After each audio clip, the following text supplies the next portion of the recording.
I've been involved in visuals all my life. So have you. But it was brought to my attention pretty early. My father practiced as an architect. So quite early on, I learned the difference between a segmental and a triangular pediment. Gables, a mansard roof.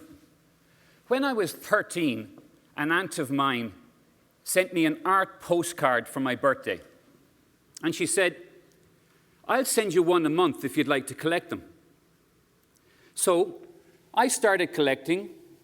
She slowed down sending. I started to go to art classes at the National Gallery of Ireland in Dublin with Dr. James White, the director, who was an enthusiast for artworks. And by the time I went to college, I had 5,000 postcards. Now think about a postcard. It's not like ripping things out of a book or slides or anything. They're all the same size, so that's a manipulation. The shape, the size is made the same. But you can take 40 Rembrandts and put them all on a table, and you can write the dates of them all. And you can see the progression of an artist's career right in front of your eyes. The imaginative process is something that happens with our eyes, our actual eyes seeing, and the eyes of our minds. The blind Milton, able to create such visual poems. What do we really see? Why do we use the word visionary? Visionary, far-sighted. Well, the issue is that everything is an image. Everything we see is an image. We see it binocularly, and with our retina, it's upside down, connecting to our optic nerve, to our brain cortex. We see millions of things every day, but unless we connect cognition and memory, we don't remember what we see. So visual literacy, what is it? It's the ability to construct meaning from images. It's not a skill. It uses skills as a toolbox. It's a form of critical thinking that enhances your intellectual capacity. It's not a new concept. In 1969, the International Visual Literacy Association was established. It has an annual conference. It has a journal. But something happened on the way from there to here. And we kind of lost visual literacy amid visual studies and visual culture and visual communications and visual graphics. And what's necessary now, surely, it seems to me, is that we integrate, that we reintegrate the capacity of our senses. And why? Because we are now in the digital age. I'm so excited for college and university students all over the world. In December 1991, the World Wide Web went live.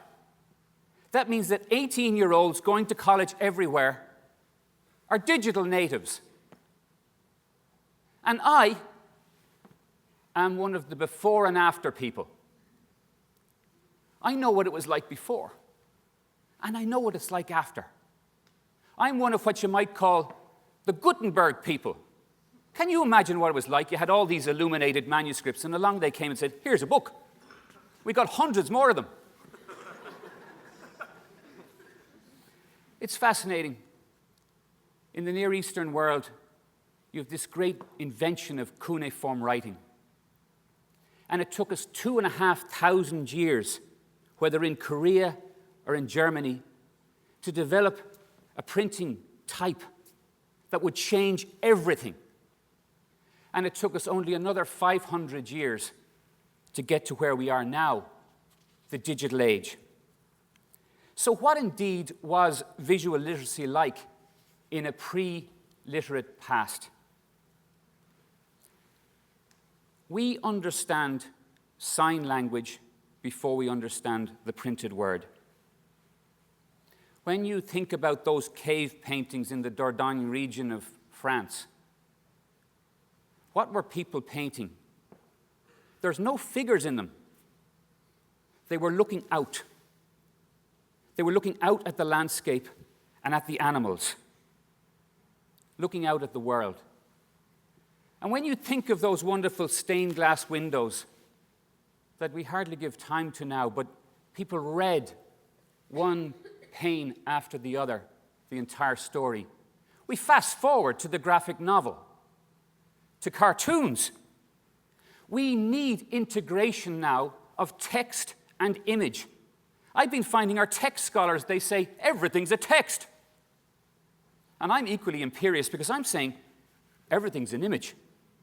The truth is everything's an image and it's a text. Visual literacy is multimodal. It's multidisciplinary, it's interdisciplinary, and it's collaborative. It's actually a universal language. Now think about universal languages. Dance, mime, universal languages. Visuals, universal language.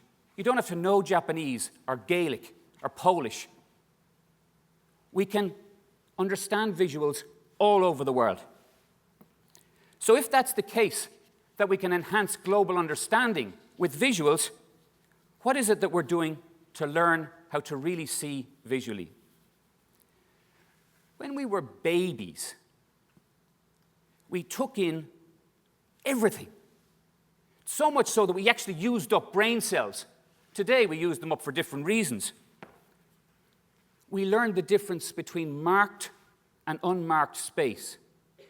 Can you imagine the difference between one face and another? Basically, they all look the same. So how did we learn the difference? Well, let's try a little game. Clifford Geertz, the great anthropologist in The Interpretation of Cultures, he quotes a story which is the story of the wink. So let's try it. People at home looking in the mirror, you're looking at me. Okay, what I want you to do is twitch your eye. Go on, twitch. Now just wink. Now I want you to wink conspiratorially. Try winking romantically. A wink can have multiple meanings and means different things in different cultures. The thing about the visual is 90% of all the information we take in from the world, we take in visually. Now, I'm not saying that that makes that 90% more important than the 10% that isn't taken in visually. And of course, those who cannot see learn to enhance those powers of the other senses. But I am noting the percentage. A full 30% of the brain cortex is given over to vision. We actually read non-text 60,000 times faster than we can read text. So what I'd like to advocate is a little bit of slow looking. I'd like all of us to be able to look so that we would really, really see. Just like we hear so we could really be listening. Why? Because we need to put some order on our chaos, and we like the idea of harmony among our disharmony. Here's a method for slow looking. You can all use this anywhere. See this thing here? Look at it. When you've actually looked at it, you can begin to see it. And when you can see it, then you can begin to describe it. Quite difficult. And when you can describe it, then you can begin to analyze it. What's it made of, for example? And only after looking and seeing and describing and analyzing can you begin to interpret it, to construct meaning from it. So how much do we look at where we don't engage that process? What we actually need is the alphabet and the grammar of visual literacy. I've worked all my life in art museums, most of it anyway, and I actually believe in the elements and principles of art. There was a time we all used to know them. Here's a little painting I painted earlier. How is it that we know digits and we know letters, but we don't know what ways to approach that? There was a time we would have. We could begin to talk about that in terms of its shape and its form and its volume and its line and its composition, its color, its rhythm, its pattern, its movement, its composition, its unity, its value, its hue, its intensity, and so on. A visually literate person can read and write visual language, can encode and decode visual language. You know, there's lots of help available, especially with the internet. There's a fantastic thing on the internet. You can all look it up. It's called the periodic table of visualization elements. No matter what subject you're using, you can go and look at that. It's fantastic. It puts Mr. Tufty and all the people who've worked on visualization into full focus for us. What visual literacy does, it helps us with classification. That's what I learned with my postcards. The similarities and the differences between things. Stars, cells, flowers, trees. I mean, you walk out on the green and all those poor trees are saying, they didn't notice me. Everyone different. Photographs. All the ways throughout curriculum that we engage the visual. 2 towers and a plane. The power of visual images. Did you feel your response as I evoked that image? Visual images have the power to bring our senses together simultaneously and to impact viscerally our emotions. There's a book called Crashing Through. It's an incredible story. It's about a man called Mike May. He had sight until he was 3. He lost it, but it was in a chemical explosion. So when he was 43, through stem cell technology, his sight was recovered. Can you possibly imagine what it would be like to find that sight again and to begin to negotiate the world? Close your eyes. Go on, close your eyes. What color is my tie? How would you describe me? What number is on the side of the racing car, I hope you noticed? What was on top of the shelves, on the cases? Open your eyes.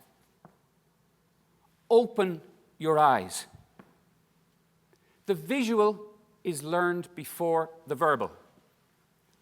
We then start to learn digits and letters. Why is it that we study and are tested for textual literacy and for computer literacy, but not for visual literacy? We need to train our visual capacity. We need to train our ability to construct meaning from images. What we actually need is leadership that recognizes that visual literacy is needed in the curriculum, across the curriculum. We need a visual literacy curriculum. And I don't mean what generally happens in art education. I mean across the whole curriculum. How did it happen that we didn't train everybody to be visually literate? I'd like us to be able to use our greatest gifts as fully as possible. I'd like us to recognize that 90% of what we take in the world, we take in visually. I'd like us to really think about how extraordinary it is to be in the digital age. How exciting. Hundreds of years pass, and then suddenly something happens that really has changed everything. If we have something that is capable of enhancing our communication across the entire world, something truly universal, if we have something that can truly promote communication, if we have something in visuals that can quite simply change your life, can change the way that you live as we walk out of our house, as we walk out into the world and start to look and see and describe and analyze and interpret.